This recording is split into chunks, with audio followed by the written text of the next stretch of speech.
I remember seeing you out here in 1968 when Warhol was here. Yes, it was 1968. Yeah. It was an overcast day like today. Wonderful light, and we have good light today also. Well, it had been raining at Old Tucson. That's true. I did have a small umbrella with me. And a plastic, as I remember, you had a plastic sheet or something over your, maybe over your shirt. Well, you know, you take something like that, try to protect. I had 5 cameras with me, quite an investment. Exactly. Yeah, half of them were Leica and half were another brand. That was a time when I was changing from rangefinder to reflex. Out here at Rancho Linda Vista, you were out here one morning, I remember, pretty early. That's true, probably around 8:30. Yeah. Catch the, early morning rays, Yeah. golden light. The activity in the morning? Well, I think they were just kind of clowning around, and I think they didn't know exactly what they wanted to do. They were just kind of talking within themselves, like, what are we going to do? And I think they absolutely ad-libbed the movie. Yeah. I don't think they had a script. But in your photographing of Warhol, did you set up some situations with him, or did you just catch him as you could? No, actually, I decided I didn't know him that well, and I would not ask him to move around. So what I saw there is what I photographed. Yeah.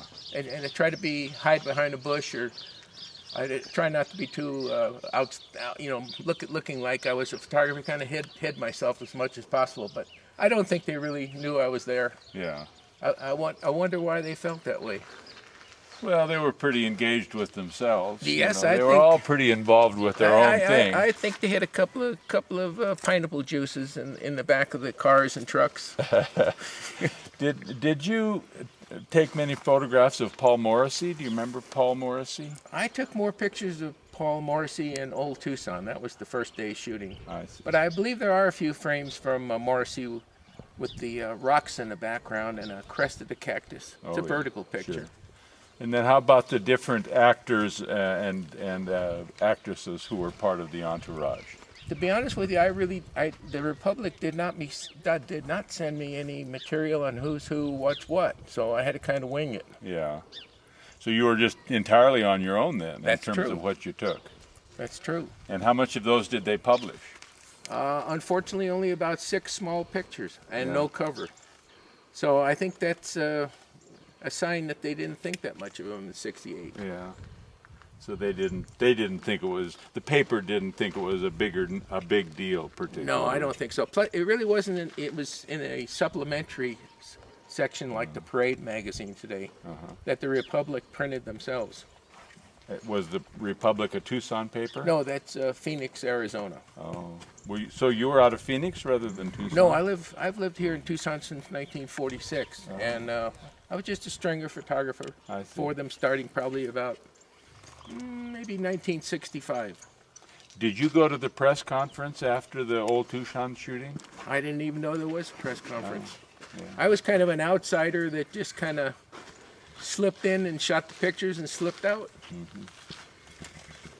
I remember that was a pretty interesting Where event. was the press? I don't know where it was, but I remember that they had to go from Old Tucson into town, and it was raining cats and dogs. In my opinion, they probably needed some more pineapple juice. No, they just needed to get to this press conference, because I was a driver and I drove them there. Oh, really? I didn't know that. And we participated in the press conference, but I didn't know whether you had been there. No, I wasn't even aware of a press conference. Oh, yeah. You know, actually, I was an outsider, really. Sure. I was pleased that nobody bothered me out there. It was a pleasure shooting the pictures. So when you were taking pictures, what were you looking for? Well, I like to get one large item with impact. I don't like overall scenes. So in other words, I like tight shots of faces. And do you mind if I take one right now of you? Whatever. This is how I photographed Andy Warhol, just like this. Yeah. Looking right in there. Took about 6 frames. He didn't say a word. He wasn't. I could have probably shot 10 more. Yeah. I don't think he was concerned about time. He was extremely relaxed man. Yeah. Extremely relaxed. That's what I noticed. Yeah. And I believe I understand his artwork now more than I did in '68. Yeah. I didn't take it that serious in '68, but I as you get older, you can appreciate some of these different ways people think. Well, it's turned out that the art world has seen Warhol as a change maker, really, a fairly That's true. seminal figure.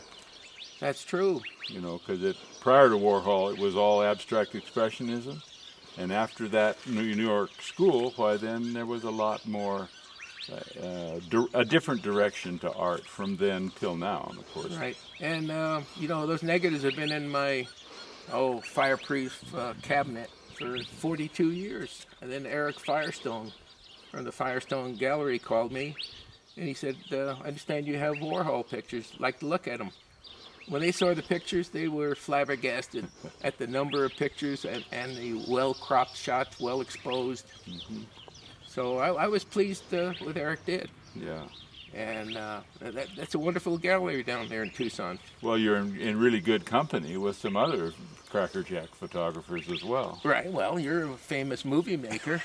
Well, not so famous. Oh, you're just being modest. You are a well-known filmmaker.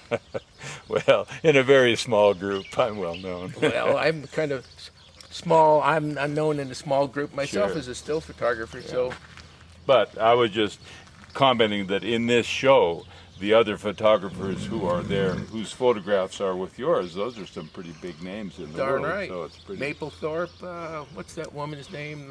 Leibowitz. Yeah, Leibowitz. Yeah. And So it's, he had quite a few pictures of different photographers, very well known. I'm kind of privileged to feel like my name's listed in there. Being a B, I'm up near the top of the list Yeah, automatically. right. Well, that's the nice thing about having that B in your That's name. right. You get close to the Get top. up close to the top. Yeah, some people think that might be the what your quality is in the pecking order. Yeah. So, being B early in the alphabet is a good way to do it. So, Well, that's why Ansel Adams was so high up, right? right, I photographed He was an Ansel A, Adams huh? a number of times. You did. Yes. For the paper? No, actually for the university. Oh. And yeah, he was an interesting man. But we need to concentrate on Rancho and Vista here.